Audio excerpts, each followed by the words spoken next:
ಗೊತ್ತಿರ್ಬೋದು ಆಲ್ಮೋಸ್ಟ್. ಒಂದು ಒಳ್ಳೆ ಟಿಪ್ಸ್ ಅಂತೂ ನಾನಂತ ಅನ್ಕೊಂಡಿದ್ದೀನಿ. ಏನಪ್ಪಾ ಅಂದ್ರೆ ಎಲ್ಲರಿಗೂ ಮಂತ್ಲಿ ಒಂದು ಪಿಂಪಲ್ಸ್ ಅಂತ ಆಗ್ತಿರ್ತೈತಿ. ಅದು ಬಿಟ್ಟರು ಒಂದೊಂದ್ಸಲ ಹೀಟಿಗೆ, ಆಮೇಲೆ ಇವತ್ತು ಹೊರಗಡೆ ಎಲ್ಲಾದ್ರೂ ಹೋದಾಗ ಮಾತ್ರ ಸ್ವಲ್ಪ ನಮ್ಗೆ ಆಸಿಡಿಟಿ ಪ್ರಾಬ್ಲಮ್ ಆದ್ರೂ ಕೂಡ ಇಲ್ಲಿ ಒಂದು ಮಕ್ಕಳ ಮೇಲೆ ಏನಾಗುತ್ತೋ ಒಂದು ಸ್ವಲ್ಪ ದೊಡ್ಡ ಹುಳಿ ಆಗ್ತೈತಿ. ಅದನ್ನ ಏನ್ ಮಾಡ್ಬಿಡ್ತೀವಿ ನಾವು 2 ದಿನಕ್ಕ 3 ದಿನಕ್ಕೆ ಆಗ್ಕೊಳ್ಳೋ ಒಂಚೂರು ಆಗ್ಕೊಳ್ಳೋ ಇದನ್ನ ಏನ್ ಮಾಡ್ಬಿಡ್ತೀವಿ, ಹೊಡ್ಕೊಂಡ್ಬಿಡ್ತೀವಿ. ಅದನ್ನ ಹೊಡೆದ್ರೆ ಏನಾಗುತ್ತಾ, ಅದು ಕಂಪ್ಲೀಟ್ ಆಗಿ ನಿಮ್ಗೆ ಏನಾಗ್ಬಿಡ್ತೈತಿ, ಸ್ಪ್ರೆಡ್ ಆಗಿ ಅಲ್ಲೇ ಕಲಿ ಕುಂತ್ಬಿಡುತ್ತೆ.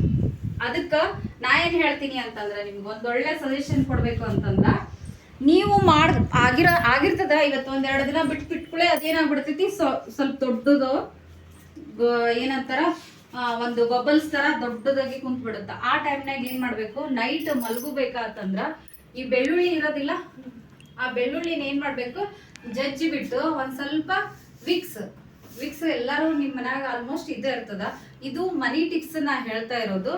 ಅದನ್ನ ಏನ್ ಮಾಡೋದು, 2 ಕಲಿಸ್ಬಿಟ್ಟು ಏನ್ ಮಾಡ್ಬೇಕು, ಸಣ್ಣ ಒಂದ್ ಸ್ವಲ್ಪ ಮಸಾಜ್ ಮಾಡ್ತಾ ಹೋಗ್ಬೇಕು.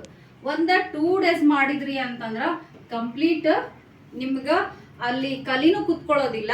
ಇನ್ನೂ ಒಂದೇನಾಗುತ್ತಾ, ಅದು ಸ್ಪ್ರೆಡ್ ಆಗಿ ಮತ್ತೆ ಇನ್ನೊಂದ್ಸಲಕ್ಕ ಆಗೋದೇ ಇಲ್ಲ. ಅದು ಈ ತರ 1-2-3 ಸಲ ನೀವು ಮಾಡ್ತಾ ಬಂದ್ರಿ ಅಂತಂದ್ರ ನಿಮ್ಮ ಫೇಸ್ ಅಲ್ಲಿರುವಂತ ಪಿಂಪಲ್ಸ್ ಸಂಪೂರ್ಣವಾಗಿ ಏನಾಗ್ತಾವು, ಬರ್ನ್ ಆಗಿ ಹೋಗ್ತಾವು. ಆಮೇಲೆ ಇದು ಏನಪ್ಪಾ ಅಂತಂದ್ರ ಸೈಡ್ ಎಫೆಕ್ಟ್ ಯಾವುದೂ ಇಲ್ಲ. ಇದು ಮನೆಯಲ್ಲಿ ಇರುವಂತಹ ಪದಾರ್ಥಗಳನ್ನ ಯೂಸ್ ಮಾಡಿ ನೀವು ಮಖ ಏನಂತೀರಿ ಫೇಸ್ ವಾಶ್ ಅನ್ನೋದು ಅಲ್ಲ.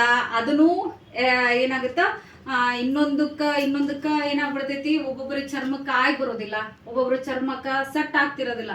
ಆದ್ರೆ ಇದು ಒಂದು ಒಳ್ಳೆ ಟಿಪ್ಸ್ ಅಂತ ನಾನು ಅನ್ಕೊಂಡಿದ್ದೀನಿ. ಇದನ್ನ ನೀವು ಮನೆಯಲ್ಲಿ ಈ ತರ ಆದಾಗ ಯೂಸ್ ಮಾಡ್ಕೋರಿ, ಒಂದು ಒಳ್ಳೆ ಟಿಪ್ಸ್. ಮತ್ತೆ ನಿಮಗೆ ಯಾರಿಗಾರಾದ್ರೂ ಗೊತ್ತಿದ್ರೆ ಟಿಪ್ಸ್ ಒಂದಿಗೆ ಮತ್ತೆ ಬರ್ತೀನಿ. ಓಕೆ.